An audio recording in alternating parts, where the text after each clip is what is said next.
আন্দোলন সংগ্রাম 17 বছর আসলে সংগঠনটাকে সাজাতে পারিনি।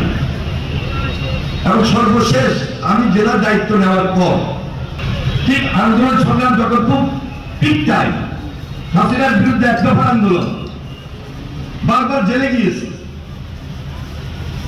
হামলা মামলা অত্যাচার নির্যাতন, বাড়িতে হামলা, শুধু আমি নয়, খায়ের বুয়া, নিজাম সাহেব, সারু সাহেব সহ সবার উপরে, হাফিজ সাহেব সবার উপরে, আপনাদের উপরে।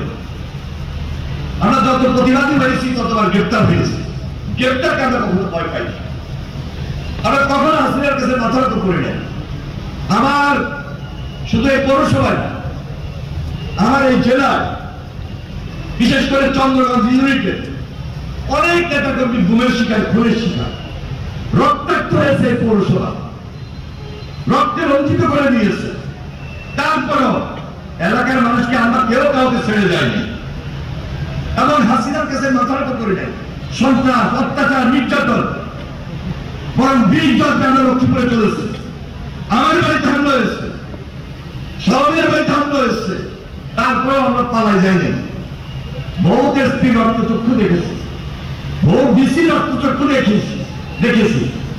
আর তার বাইরে গডফাদারের রক্তচক্ষু তো আমাদের কাছে খুব মাউলি সাধারণ ছিল, কিন্তু সবসময় বিদ্যাঞ্জলি দেখিয়ে এই পৌরসভায়, এই জন্য আমরা নেতৃত্ব দিয়েছি, মাথা নত করে আমরা নেতৃত্ব দিয়ে